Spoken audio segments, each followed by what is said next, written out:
Hello साथियों, आप वो टीचिंग मास्टर के साथ।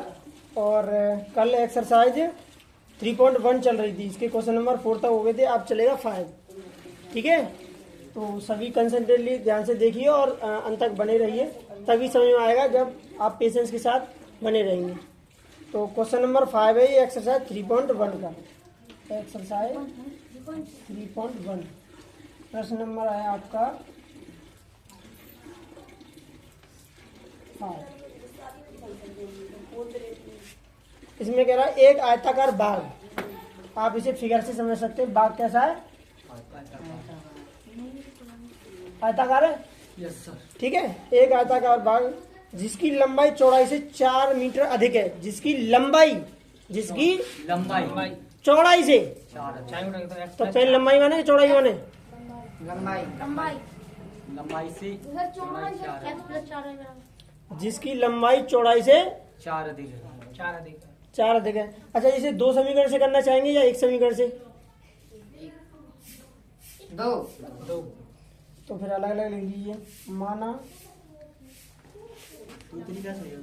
आयत की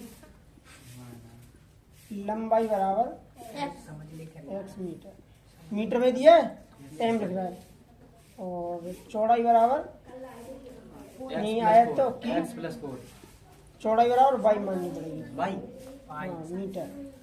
और लंबाई यही x+4। अब आ जाए प्रश्नानुसार। क्या प्रश्नानुसार? x बराबर हम लिख लेते हैं y। Yes sir. ठीक है, अब इधर देखिए, ध्यान से समझिए। ये भाषा का मैं पहली बार समझा चुका हूँ। और भी एक आयताकार बाग की लंबाई, यानी बाग की लंबाई कौन सी है? बाग की लंबाई चौड़ाई से, मतलब जा से 4 मीटर अधिक है। जी 4 मीटर अधिक है, यानी एक आयताकार जो बाग है उसकी लंबाई उसकी तो सर ये जब चौड़ाई से x है। हाँ, तो x है, तो ये इससे तो यही एक आयताकार बाग की लंबाई मतलब इससे एक आयताकार बाग की लंबाई मतलब ये चौड़ाई से, मतलब इससे ये अधिक है। 4 अधिक यानी लंबाई चौड़ाई से जी अधिक है, यानी जहाँ में पहले से ही 4 ज्यादा है, इसमें पहले से ही 4 ज्यादा है। ये कह रहा है, एक बार ध्यान से और सुने, भाषा समझ आई तो समझ लो सवाल क्लियर हो गया। आप मतलब जो है कि वीडियो को स्पीड में भी देख सकते हैं, ठीक है, अगर समझ नहीं आए तो, और गैपिंग से निकाल भी सकते हैं। लेकिन भाषा को ये समझिए, ये कह रहा है कि लंबाई मतलब x और चौड़ाई मतलब y से 4 अधिक है, मतलब ये 4 ज्यादा है।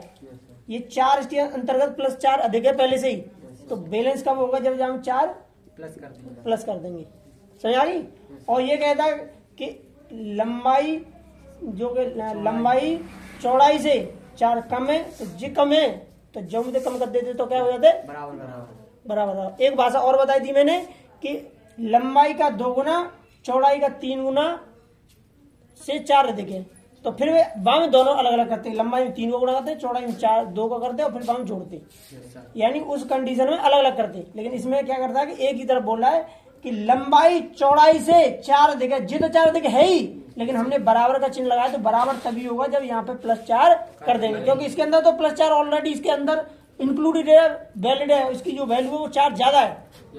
समझ आ गई? भाषा को समझने का प्रयास करें, बस भाषा समझ आई तो सवाल नॉर्मल हो गया। तो एक इक्वेशन बन गया आपका x, ये प्लस के y है, तो इधर क्या हो जाएगा? x - y = 4। ये क्वेश्चन नंबर फर्स्ट। अब आ जाइए आगे क्या कह रहा है? आगे जो कह रहा है उसी में बच्चे कुछ कंफ्यूज होंगे। क्यों होंगे? क्योंकि परिमाप का सूत्र याद हो जाना चाहिए, अर्ध परिमाप। तो आयत का परिमाप क्या होता है? आयत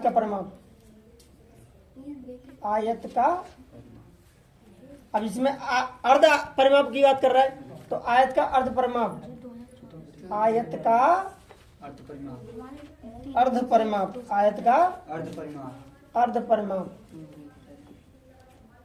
अर्ध परिमाप बराबर कितना दे रहा है? 36 मीटर दे रहा है। कितना दे रहा है? 36 मीटर। ये सरकारी बुक है NCERT की जो है, और उसका ये 3.1 का क्वेश्चन नंबर 5 चल रहा है। ठीक है ना? तो आयत का अर्ध परिमाप बराबर है 36 मीटर। तो अर्ध मतलब क्या होता है? आधा। और परिमाप कभी भी आ जाए तो परिमाप मतलब बाहरी सीमा की माप, अब परिमाप में जैसे आयत भी हो सकता है, वर्ग भी हो सकता है, ठीक है, और पंचभुज भी हो सकता है, षटभुज भी हो सकता है। लेकिन इसी परिमाप को और अगर वृत्त की बात आ जाए, इसे सर्कल की बात आ जाए, तो इस परिमाप को क्या कहेंगे?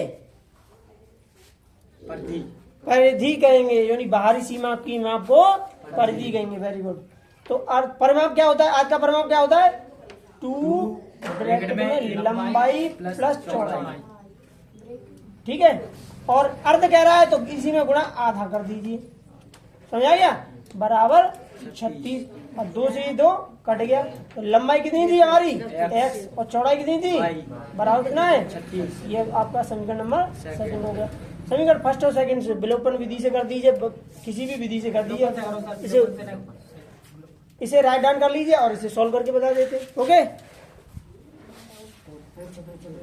चलो ये दोनों इक्वेशन आपके बन गए, दोनों समीकरण बन गए। तो समीकरण फर्स्ट एवं सेकंड को क्या करें? समीकरण फर्स्ट एवं सेकंड को जोड़ने पर, क्यों जोड़ने पर? मैंने बताई थी, अगर चिन्ह एक जैसे हो तो जोड़ने पर। अगर जैसे कि आप किसी की चीज को सेम कर रहे हो, जैसे y और y हमें अलग अलग दिख रही है, तो y से y कट जाएगा, तो सीधा जोड़ने पर लिखो ना, समान चिन्ह के लिए, समान चिन्ह होने पर, समान चिन्ह होने पर जोड़ें। हमने घटा नहीं करते सो। एक सेकंड, अलग अलग चिन्ह होने पर घटाएं। समान चिन्ह होने पर। अब जैसे कि तुम अगर घटाओगे, जैसे एक सेकंड यहाँ पर लिखते हैं, x minus y equal to 4 और ये x प्लस वाई बराबर 36। इसे घटा भी सकते हैं आप, कंपलसरी नहीं जोड़ें, आप घटा भी सकते हैं। तो घटाएंगे तो क्या होगा? इसके चिन्ह बदल जाएंगे। Yes sir. ठीक है, लेकिन अगर आपको पहले से ही पता चल रहा कि ये माइनस से प्लस से सीधा यहाँ कट रहा है, तो फिर ज्यादा बढ़ाने की आवश्यकता क्या है? ओवरफ्लो हो जाएगा ना, वो तो सुपर प्लस बोलते हैं जिस तरीके से। ठीक है सर, गलत नहीं जाएगा, ये कन्फर्म है। लेकिन अगर पहले से ही हमें सब कुछ मिल रहा है, तो x x 2x equal to 40 40 36 से 4 40, तो x इक्वल टू 40/2, तो कितना हो जाएगा? या फिर x बराबर 20 मीटर। x का मान समीकरण फर्स्ट में रखने पर रख दीजिए। x का मान समीकरण फर्स्ट क्या था? x minus y equal to 4, x minus y equal to 4, तो x की वैल्यू कितनी निकाली हमने? 20 माइनस वाई इक्वल टू 4 4, तो माइनस वाई इक्वल टू 4, ये 20 प्लस के उधर जाएंगे तो माइनस के 20 मतलब 20, तो ये माइनस वाई इक्वल टू 4 में से माइनस 20 सब्ट्रैक्ट करेंगे तो कितना हो जाएगा? 20 सब्ट्रैक्ट करेंगे, 4 माइनस 20, तो माइनस के 16 16, माइनस से माइनस कट जाएगा, तो 22 कितना आ जाएगा? 16। वैसे ही ये काट के दिखाते हैं, पर काट के दिखाना नहीं चाहिए, सीधे ही आप लिख सकते हैं। वो एक मतलब सिंपल थोड़ा सरल मेथड है, वो करते हैं, लेकिन अगर आप चाहें तो इसे ऐसे ही डायरेक्ट लिख सकते हैं। अब लास्ट में लिख दीजिए, अतः लंबाई बराबर x बराबर 20 मीटर, चौड़ाई बराबर y बराबर 16 मीटर। और देखो लंबाई चौड़ाई 36 बोल रहा था, 20 और 16 मिलाएंगे तो 36। Yes sir. जांच करने पर क्या पता चलेगा हमारा कि सही है। ओके, राइट डाउन इट और आगे चलते हैं, ठीक है? ओके। हाँ, आगे देखेंगे सभी। देखो अगला क्वेश्चन है क्वेश्चन नंबर 6। एक रैखिक समीकरण 2x plus 3y minus 8 equal to 0 दी गई। दो चरों में एक ऐसी और रैखिक समीकरण लिखिए ताकि प्राप्त त्रिकोण का ज्यामितीय निरूपण जैसा के। तो ये देखो, ये सरकारी बुक है एनसीईआरटी की, तो इसमें एक रैखिक समीकरण, तो रैखिक समीकरण कितना है? ये है प्रश्न नंबर 6, प्रश्न 6 हल। इसमें कह रहा है एक रैखिक समीकरण, तो रैखिक समीकरण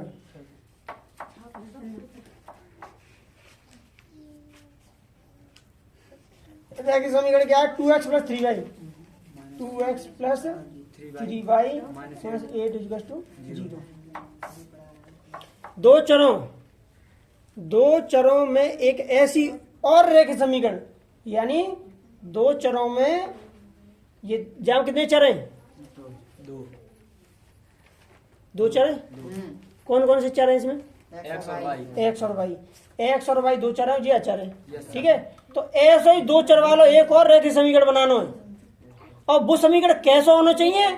वो समीकरण ऐसा होना चाहिए कि पहला पॉइंट बता रहा प्रच्छेद करती है रेखा, यानी जाते और जो समीकरण बनाए वो समीकरण रेखा को प्रच्छेद करना चाहिए।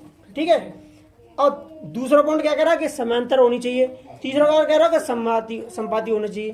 ठीक है, रेखाएं प्रच्छेद करेंगी, रेखाएं प्रतिच्छेद करेंगी, रेखाएं प्रच्छेद करेंगी, रेखाएं प्रतिच्छेद करेंगी यदि, तो प्रच्छेद कब करती हैं? प्रच्छेद कब करती हैं? जब a1/a2 not equals to b1/b2। Rough में थोड़ा सा कर लीजिए, a1/a2 और नॉट इक्वल्स टू b1/b2। इसका मतलब कहने का है कि a1 की जो वैल्यू होती है 2, वो a2 में कोई भी ले लो, जैसे कि 3 ले लो, 4 ले लो, 5 ले लो, कुछ भी ले लो, 10 ले लो, 15,000, 10,000 ले लो। ठीक है, 3 ले लो। ठीक है, बराबर। अब b1 क्या है? 3, b1 3 हो गया। अब इसमें अब जैसे कि 3 को अगर इसमें भाग दें, पॉइंट लगा के 0 बढ़ जाएगा, तो 3 6 18 0.67 ऐसे आएगा। तो जहाँ 0.6 ना आए भाग देने पे, ऐसी कोई संख्या मान लो, तो 2 मान लो, तो 2 1 2 और 2 5 10 ऐसी टाइप का आ जाएगा।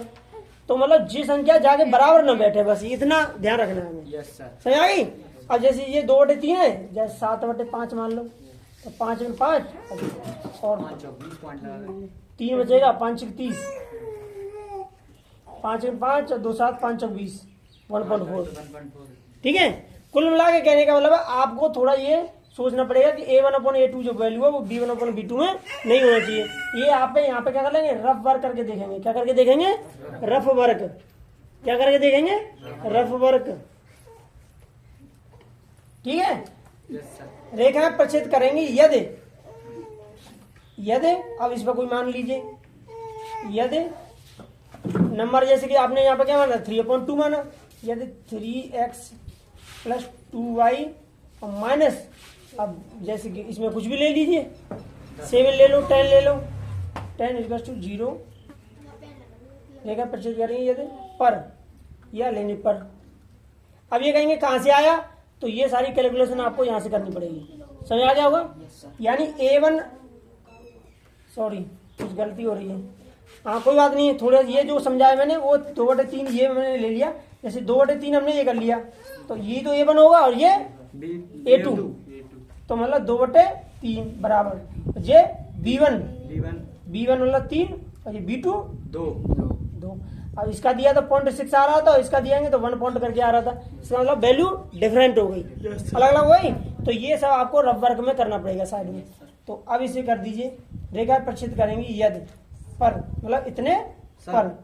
सर जी, यहाँ आपने 3x और 2y माने, यहाँ कुछ भी मान सकते हैं। मान लो 4 मान लो, आप 4 से करके देखें। आप बताओ कोई नंबर? 4। चलो 6 ले लेते हैं, 6 प्लस, अब y की मानो 5 ले लेते हैं। लेकिन इतना ध्यान रखना है कि 2/6 बन गया, अगला वाला 3 आ गया और नीचे मान रहे हो तुम 5, तो 6 से जैसे करेंगे तो 6 3 18 0.3 आ रहा है और ये 0.6 आ रहा है, तो डिफरेंट हो गया। यानी आप इसे 3, ये कितना 3 है 5y माइनस कोई भी ले लो, बोलो 15 बराबर 0। समझ आ गया? Yes sir. कोई भी ले सकते हैं, हो सकता है आंसर में मैं जो लिख रहा हूँ वो ना हो, मतलब कोई संख्या ले सकते हैं, मतलब डिफरेंट हो उसमें। इससे मैच कराना है उसको, a1/a2 not equal to b1/b2 से। मतलब सेम ना आए। हाँ, ये अगर मतलब बराबर हो गया तो फिर तो वो या तो कोई मतलब हल नहीं है, या फिर उसमें जाएगा। तीनों बराबर हो गए तो फिर अनंत अनेक हल हैं। समझ आएगी नहीं आई ये बात? क्लियर हो रही है? तो इनमें से कोई एक लिख लेना पर। रेखा प्रच्छेद करेंगी यदि पर, बस इतना लिख दो इसमें। अतः रैखिक युग्म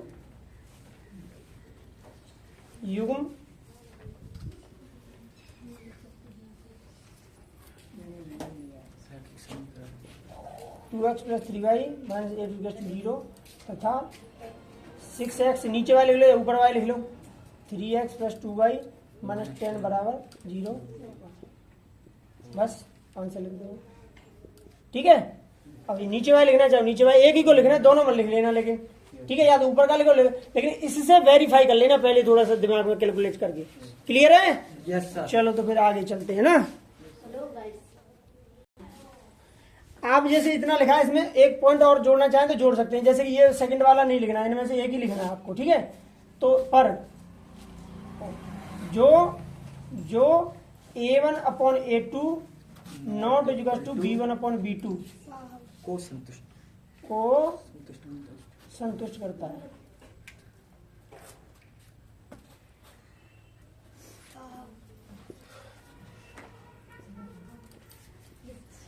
अतः करके और ज्यादा बढ़ाना है तो यही कर सकते हैं कि 2/3 बराबर नहीं है 3/2 के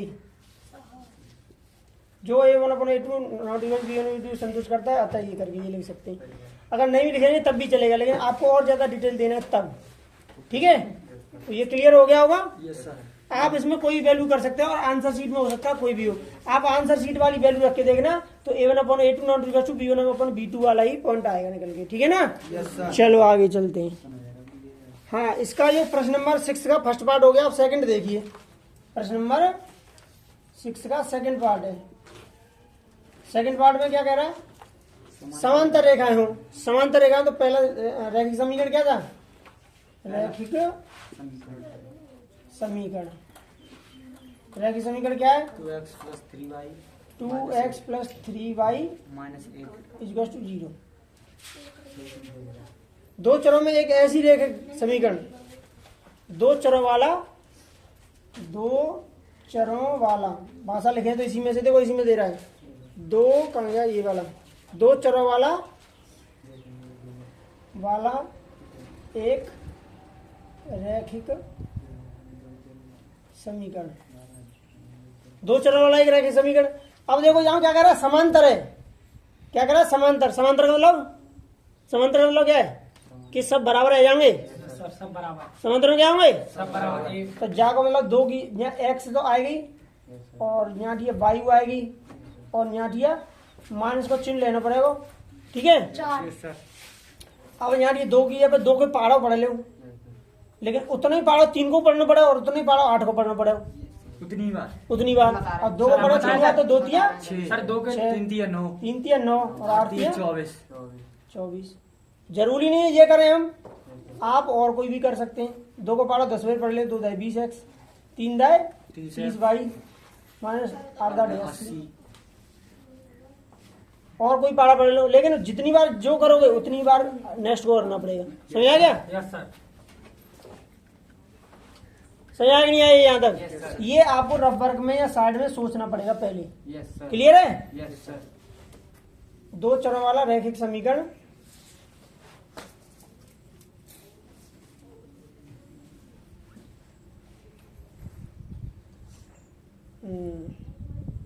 इसीलिए 2/6 equal to 3/9 equal to -8/-24 2 3 6 3 3 9 8 8 3 24 1/3 equal to 1/3 equal to 1/3 जो A1/A2 बराबर B1/B2 बराबर C1/C2 को संतुष्ट करता है।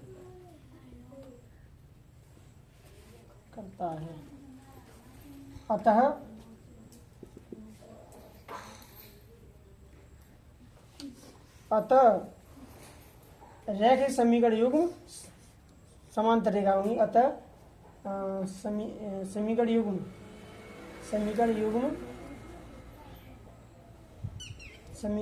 युग्म की रेखाएं समांतर होंगी। मेन चीज है, क्लियर हुआ कि नहीं हुआ? हमें करना क्या है, मेन कॉन्सेप्ट ये है।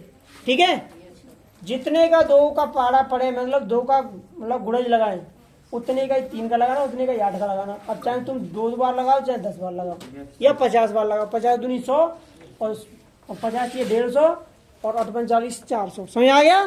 चलो देखो यहाँ जो है ना, ये अतः समीकरण युग्म की रेखाएं समांतर हैं। तो समांतर वाला होता है, यानी समांतर वाला होता है ग्राफी निरूपण, और इसे बीजगणितीय निरूपण में क्या कहेंगे कि कोई हल नहीं है, कोई हल नहीं है, कोई हल नहीं है। लेकिन उसमें जो बोल रहा है कोई हल नहीं वाले के संग आता है संपाती, कोई हल नहीं के संग, कोई हल नहीं के संग चलता है संपाती, सॉरी कोई हल नहीं के संग चलता है ये समांतर वाला, और संपाती के संग चलता है अनेक और अनंत हल, अनेक और अनंत हल। इसीलिए जो इसमें जो कोई नहीं और समांतर वाला उसमें आता है बराबर नहीं। अगर बराबर इसे करते हैं तो वो आएगा संपाती और अनेक हल। तो ये संपाती नहीं समांतर करना, इसलिए ये बराबर नहीं, ये मिसलीडिंग हो गया, मतलब गलती से हो गया यहाँ पे। आप इसे मतलब नॉट इक्वल टू करना है, नॉट इक्वल टू करना है तो फिर यहाँ पे भी वैल्यू नॉट इक्वल टू माननी पड़ेगी। ये आरती 24 है, और यहाँ पे जैसे कि हम यहाँ पे किया था 1/3, तो ये 1/3 हो रहा था, उसे 1/3 न करके कोई और वैल्यू मान लो। तो यहाँ पे 16 मान लो, 12 मान लो, कुछ भी मान लो, जैसे 16 मान लो, ठीक है। तो ये यहाँ पे क्या हो जाएगा -8 अपॉन -16, तो ये 8 बन जाएगा, 8 2 16, तो ये क्या हो गया डिफरेंट हो जाएगा, डिफरेंट हो जाएगा। तो ये संतुष्ट करता है, अतः समीकरण ये सही है, ठीक है। यानी जो हम जो बराबर कर रहे थे वो होता है संपाती, वो होता है संपाती, ठीक है। ऐसे लिख लिए, ऐसे लिए संपाती होता है और कोई हल नहीं होता है, कोई हल नहीं। और समांतर में क्या होता है अनेक हल होते हैं, समझ आ गया। यानी दोनों रेखाएं ऐसे करके हो जाती है समांतर में, और संपाती में क्या आ जाती है एक दूसरे के ऊपर, और प्रतिच्छेद में एक दूसरे को इंटरसेक्ट करती है। समांतर, संपाती और संपाती में कंफ्यूजन होगा, मतलब एक रेखा की जो वैल्यू आएगी वो मान जो आएंगे वो दूसरी रेखा के जस्ट ऊपर आएंगे। मतलब दोनों रेखा जैसे हम वैल्यू रख के खींचे ऐसे इसमें ग्राफ में, तो एक जैसी आएगी तो दूसरी भी इसी के ऊपर आएगी, वो संपाती में जाएगी। क्लियर हुआ ये? तो इसमें ये थोड़ा मिस प्रिंट हो गया था कि मतलब समांतर में ये इक्वल टू कर दिया, ये नॉट इक्वल टू करना है। क्लियर है सभी क्या? यानी ये वैल्यू मल्टीपल में ले लो, ये वैल्यू मल्टीपल में ले लो, लेकिन इससे डिफरेंट करो। 8 दिन 16 कर दो, 12 कर दो, 10 कर दो, सेम ले लो, जैसे सेम रख सकते हैं, कोई दिक्कत नहीं है। आप जैसे यहाँ 2x है तो यहाँ 2x कर लो, यहाँ 3y यहाँ 3y कर लो, यहाँ 8 है तो 8 या 9 ले लो, 10 ले लो, 11 ले लो, 12 ले लो, और मल्टीपल फॉर्म में ना हो जाए, ठीक है। ये बात ध्यान रखनी है। जो थर्ड पार्ट दे रहा था संपाती वाला, जो अभी मतलब हमने संपाती कर दिया था, वही मतलब सब सेम लेने हैं। आप चाहो तो इसे खुद ही कर सकते हो, कराएं इसे कि छोड़ दें?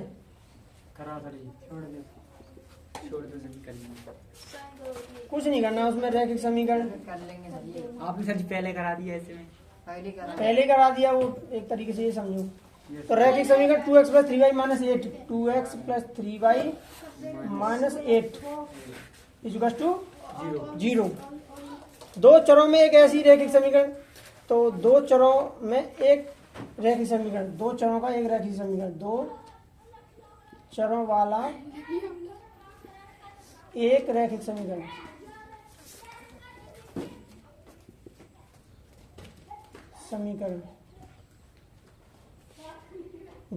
जो जिसकी रेखाएं संपाती हो, इसमें बढ़ाना चाहे तो ये बढ़ा सकते हैं। अब जिसकी रेखाएं संपाती हो, रेखा समीकरण यहाँ पर समीकरण लिख देना, और आगे बढ़ा जिसकी रेखा संपाती हो, जिसकी रेखा प्रच्छेद करती है, जिसकी रेखाएं समांतर हो। मतलब आपको सब तरीके से बता दे रहा हूँ, आप इसे जितना बढ़ाओ उतना बढ़ा लो, वैसे आप इसका कोई इफेक्ट नहीं पड़ेगा। तो फिर वही संपाती के लिए क्या है कि सब बराबर होते हैं, बराबर। और समांतर के लिए पहले तो बराबर, तीसरा बराबर नहीं होता है, ठीक है। और ये पहले वाला क्या प्रच्छेद में पहला दूसरे के बराबर नहीं होता है। तो कर लीजिए, तो ये 2x का 2x भी लिख सकते हैं, 3y लिख सकते हैं -8 = 0। अगर बदलना है तो 4x 6y - 16 = 0। और इसे बढ़ाना है तो 2 3 6x 3 3 9y - 8 3 24 = 0। कोई सा भी मान लो, इसमें से मान सारे आपके लिए काम करेंगे। बस तीनों सेम होने चाहिए संपाती के लिए, समांतर के लिए 2 सेम होने चाहिए, तीसरा डिफरेंट होना चाहिए, और प्रच्छेद के लिए दोनों पहले ही अलग अलग होने चाहिए, ठीक है। क्लियर हो गया? तो इनमें से कोई सा भी ले लेना एक, तो मैं दूसरा वाला रख ले रहा हूँ फिलहाल, ठीक है। सर आप ले लो 4x। इसीलिए 2/4 बराबर 3/6 बराबर -8/-16। 1/2 1/2 और 1/2 तो 1/2 बराबर 1/2 बराबर 1/2 जो A1/A2 बराबर B1/B2 बराबर C1/C2 को संतुष्ट करता है।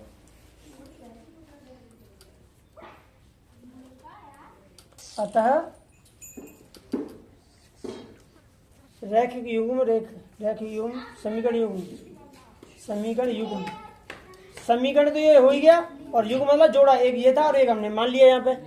तो युग्म मतलब जोड़ा बन गया। तो समीकरण का जोड़ा कैसा है?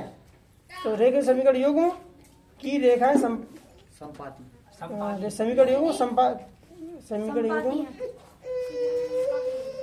संपैती रेखाएं हैं, या ऐसे कर दिया था समीकरण युग्म की रेखाएं संपाती हैं। रेखिक समीकरण युग्म की रेखाएं संपाती हैं।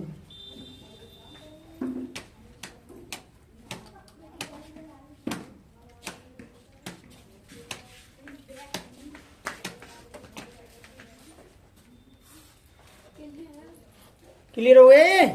चलो आगे चलते हैं। चलो इसमें लास्ट क्वेश्चन बचा है, क्वेश्चन नंबर 7 है समीकरण x - y + 1। तो समीकरण है, समीकरण ये प्रश्न नंबर 7 है, सरकारी बुक है भाई, ठीक है। प्रश्न 7 इधर सुनो ध्यान से। समीकरण क्या है? x + y = 2। x - y + 1 बराबर 0। x - y + 1 = 0। ठीक है। अब ये ग्राफ ही निरूपण से हल करवा रहा है। ग्राफ खींचिए ग्राफ के द्वारा। तो ग्राफ के द्वारा का मतलब पहले ग्राफ के लिए वैल्यू तो चाहिए। तो इधर y को रखना चाहेंगे कि x को रखना चाहेंगे, ये बताइए पहले। x को तो यहाँ पे कर सकते हैं कि या x बराबर माइनस का y उधर जाएगा तो, और प्लस का 1 उधर जाएगा तो माइनस का 1। ठीक है, इसमें भाग का कोई चक्कर नहीं है। तो y की वैल्यू आप अपने अनुसार कुछ भी मान सकते हैं। ठीक है। तो मानव y बराबर 1 पर y बराबर 1 लिया। 1 से शुरू कर ले, 1 2 3 4 से तो बढ़ानी y बराबर 1 पर x बराबर कितना हो जाएगा? अब तुम चाहो तो लेने पर लिख लेना है। Okay sir. तो y कितना हो जाएगा? 1 - 1 तो x बराबर कितना हुआ? 0। तो x बराबर 0, y बराबर 2 पर। तो x बराबर 2 माइनस, क्यों y की है पे 2 और माइनस की है माइनस, और 1 की है पे 1। तो x बराबर कितना आ गया? 1 मान और ले लो। y बराबर 3 पर, x बराबर 3 - 1 तो x बराबर 2। तो इसका क्या बन गया? ग्राफ से पहले इसकी मतलब निरूपण कर लीजिए पहले। x y, तो पहले हमने y का क्या माना था? 1 तो x का कितना आया? 0। फिर y का कितना माना? 2 तो x का कितना आया? 1। y का कितना लिया था हमने? 3 तो x का कितना आया? 2। अब यहाँ पे ग्राफ बना दीजिए। 3 हाईएस्ट नंबर x पे 1 2 जिन्हें पास हो गया 1 2 1। वैसे इसके लिए ग्राफ ज्यादा मच बेटर रहता है 1 2 और ये 3। अब ये भी तो कह सकते हैं आप भी, सर आपने 1 2 3 ही क्यों माना? तुम 50 100 1000 मान लो, बात तो वही है। लेकिन अगर तुमने 50 100 माना तो घटाने पे एक तो भी ग्राफ कहाँ जाएगा फिर निकल के। इसीलिए नंबर छोटा ही लो। और एवरेज मान चलो कि y - 1 है, तो अगर यहाँ 1 है, अगर मैं मान चलो y - 10 करता तो आप क्या लेते फिर? तो लेते आप कोशिश करते y की वैल्यू 7 लेते। 7 - 10 3 हो जाता।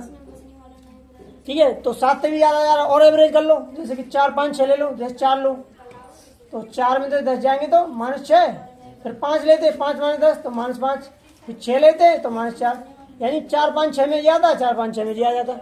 यानी ये मान के लो कि घटाने पे थोड़ा सा कैलकुलेट कर लो कि एवरेज में नंबर आसपास ही है। क्योंकि अगर जैसे y - 10 है, अगर आपने मान लिया y बराबर 1 और यहाँ 10 है तो -9 आएगा। अब 1 तो वहाँ पे जो ग्राफ बनाने में 1 तो टिक जाएगा 1 पर ही, और 1 जाएगा वहाँ पे जाके और फिर जाए इतनी लंबी चौड़ी, तो उसमें क्या आएगा? समस्या आएगी थोड़ी सी। ठीक है ना? Yes sir. तो इसीलिए जो है कि मतलब एवरेज नंबर लेने की कोशिश करो। ठीक है। तो ये सब क्या है, थोड़ा रबर मैंने समझा दिया। ये इस तरीके से नंबरों को मानते हैं, ये मैंने पहले वीडियोज में भी एक्सप्लेन किया हुआ है, आप उसके द्वारा समझ सकते हैं। ठीक है, तो अब इसमें कितना 1 2 3 और अरे यार वो भी मिटा दिया हमने, काट दो निरूपण को वो ध्यान नहीं दिया। इधर देखो एक्स वाई, तो देख लीजिए 0 1 2 0 1 2 और इसमें 1 2 3। अब 3 ये हो गया, अब उस पर भी वाई पे कितने 3 ले लो, 1 2 3 1 2 3। अगर इसमें 0 इंडिकेट करेंगे तो क्या पाएगा, लिसन बीच में 0 आएगा बिल्कुल सेंटर पे, यहाँ 0,0 होता है या 0। अब देखो एक्स पे चलना है 0 यानी यही रहना है, और वाई पे चलना है 1, तो ये मतलब यहाँ पे पॉइंट लेके क्या करेंगे 0,1। अब एक्स पे आ गया, एक्स पे कितना 1,2, तो 1 ये हो गया और 2 यहाँ तक ऐसे जाएगा। तो दूसरा पॉइंट क्या बनेगा हमारा 1,2। नंबर डालना चाहे डाल दे ए, और सॉरी पहले यहाँ पे डलेगा ए और यहाँ पे डलेगा बी, और अगला वाला क्या है 2 और 3, इस पे 2 और उस पर 3, तो यानी इसे ऐसे ऐसे पॉइंट करके ले जाएंगे और इसे ऐसे लाएंगे तो ये यहाँ पे 3 हो जाएगा, मतलब सी 2,3। तो हमारी लाइन कैसे खींची जाएगी, ऐसे। सही आ गया, बिल्कुल स्केल लगा के। अब इसमें क्या है कि दूसरा समीकरण भी है। दूसरा समीकरण क्या है, ये थोड़ा नीचे करना है इसे, पर मैं इसे यहाँ साइड में कर दे रहा हूँ। तो दूसरा समीकरण देखिए, दूसरा सेकंड इक्वेशन क्या है 3x + 2y - 12 = 0। 3x - 2y - 12 = 0, यही है। Yes sir. अब देखो इसे ध्यान से, इसमें क्या करेंगे, हमें फिर x रखना है इधर, तो 3x - 2y इधर जाके प्लस के 2y और माइनस के 12 12 है, नहीं 3x + 2y है, ये प्लस है प्लस 2y है, तो उधर ये ऐसे करके करिए कि माइनस के 12 उधर जाके आ जाएंगे प्लस के 12 और प्लस के 2y उधर जाके आ जाएंगे। समझ आ गया यहाँ तक? Yes sir. एक्स ले लीजिए, ओके। ये एक्स ऐसे बना लेना, चाहे फिर ऐसी स्पीड में ऐसे बना लीजिए, ऐसे समझे।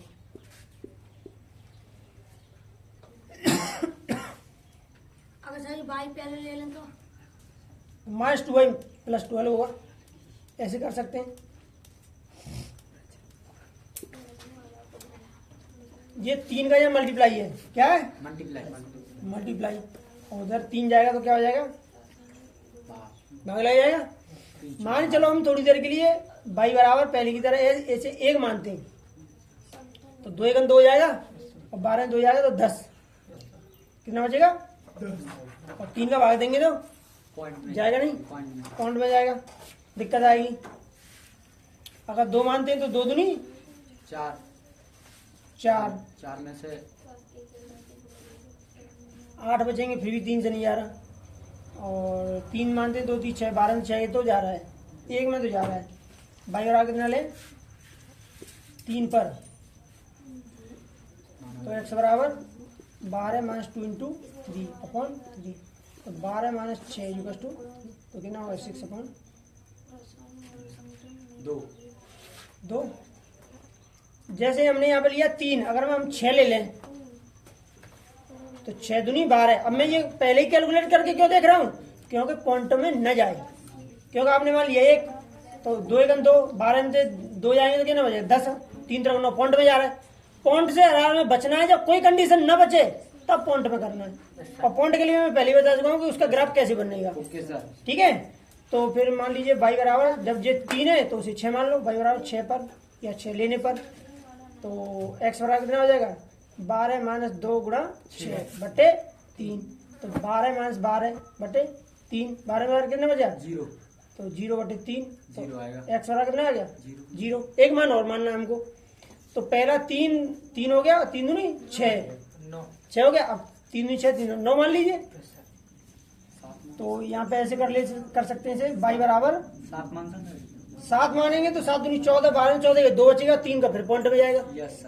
तो y बराबर कितना लें 9 ले लेते हैं पर, या लेने पर, तो x बराबर 12 - 2 × 9/3, तो कितना हो गया 12 - 18/3 बराबर 12 में 18 तो माइनस के 6/3 काटेंगे तो कितना हो जाएगा, या फिर x बराबर -2, या x बराबर -2। अब हमको 3 पॉइंट मिल गए। Yes sir. तो इसका भी यहाँ बना लीजिए, ठीक है, दिख रहा है ना क्लियर? देखना चाहिए, बाकी आपको करना आना चाहिए। सफाई और वो सब आप अपने आप सेल्फ भी कर सकते हो। तो ये x और ये y। अब पहले हमने y का कितना माना 3, तो x कितना निकल के आया था 2। फिर हमने y कितना माना था 6, x कितना निकल के आया हमारा 0। फिर माना 9, कितना निकल के आया -2। अब इसी में पुट करते हैं इसको। अब इसमें माइनस क्यों लेने पड़ेंगे, बस -2 किसमें आ रहा है x का, इसमें ही करेंगे तो जी अलग बनाएंगे इसी में, क्योंकि वो बनवा रहा है ना त्रिभुज के पटल करके कुछ ऐसे बता रहा है वो। तो ये देखो, ये आ गया यहाँ पे पॉइंट -1 हो जाएगा और यहाँ पे हो जाएगा -2। अब देखो x पे लेते हैं 2, x पे 2 ये हो गया और y पे 3। तो x पे 2 y पे 3 मतलब सेम आ गया। सेम आ रहा है कि नहीं आ रहा है? Yes sir. तो सेम आ रहा है तो फिर उसे लिखेंगे ए डैश करके लिखेंगे, क्योंकि ए पहले ही हम लोग सीखे थे। समझ आया कि नहीं आया? यानी पहला पॉइंट हमारा क्लियर हो गया। ये दूसरा मार कर लेते हैं अभी, थोड़ा सा रेड वाला किधर है, उसे लेना वहां से। हाँ, यानी हमारे दोनों पॉइंट सेम हो गए, जैसे संपाती तरीके से बताया था। समझ आ गया? Yes sir. अब अगले पे आते हैं। अगले पे क्या करते हैं कि 0 और 6, यानी x पे 0 और y पे 6, जैसे 3 है 4 5, और इसे थोड़ा ड्रॉ कर लीजिए 4 5 और ये 6। तो यहाँ पे आएगा दूसरा पॉइंट। दूसरा पॉइंट क्या दे रहा है 0,6। ये हो गया आपका b डैश, क्योंकि a b c पहले मान तो दूसरे वाले a डैश b डैश और c डैश। तो दूसरा पॉइंट हमारा ये हो गया। अब है -2,9, -2 ये हो गया और 9 और ऊपर जाएगा, ये ऊपर जाएगा ऐसे। ठीक है, तो इसमें क्या हो जाएगा, ये -2 6 के बाद 7 8 और ये 9, ये हो गया।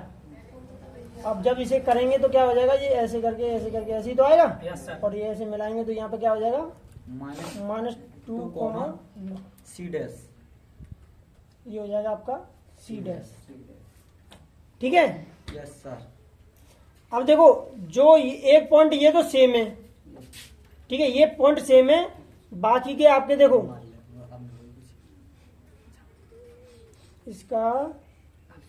इसकी लाइन खींचो पहले। लाइन, पहला पॉइंट ये, दूसरा पॉइंट ये, तीसरा ये, तो इसकी लाइन ऐसे करेगी। Yes sir. ऐसे जाएगी ना इसकी लाइन। Yes sir.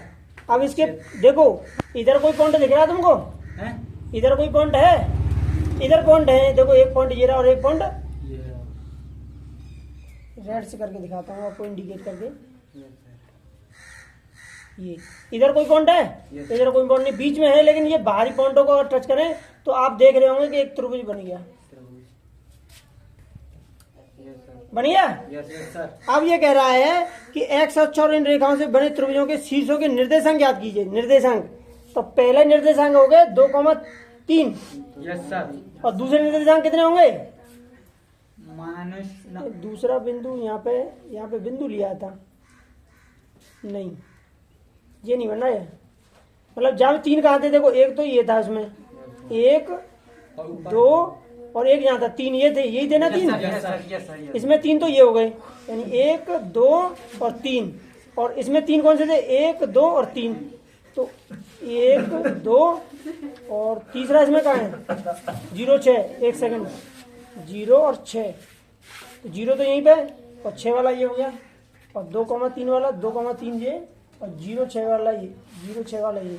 हाँ ये वाला है भाई, तीसरा वाला ये है। तो इसको यानी ऐसे ये लाइन ये ऐसे हो जाएगी, और 0 पे सर 1 2 3 और इसके 1 2 3। तो ये लाइन जो त्रिभुज जो बनेगा ना, वो ये मैंने मिटाना पड़ेगा थोड़ा सा, नहीं मुझे ऐसे करके। तो त्रिभुज ये इससे बनेगा, इस वाले से बनेगा, यानी आपका त्रिभुज ऐसे ऐसे और ऐसे बनेगा। जो शीर्ष के होंगे तो ये हो गया -2,9, इस पे हो जाएगा सी डैश। और यहाँ पे कौन सा था? ए। ये कितने थे? 0,1 था। Yes sir. यहाँ पे 0,1 और यहाँ पे कौन सा? 2,3। यही इसके शीर्ष के निर्देशांक मतलब आंसर है आपका। अलग त्रिभुज की शीर्ष के निर्देशांक पूछे इसने। ठीक है, इसे उतार लीजिए। इसे रिवाइज करके समझ सकते हैं। अगर थोड़ा भी समझ में आया हो तो प्लीज लाइक कीजिए, शेयर कीजिए एंड सब्सक्राइब कीजिए। Okay, thank you all of you guys.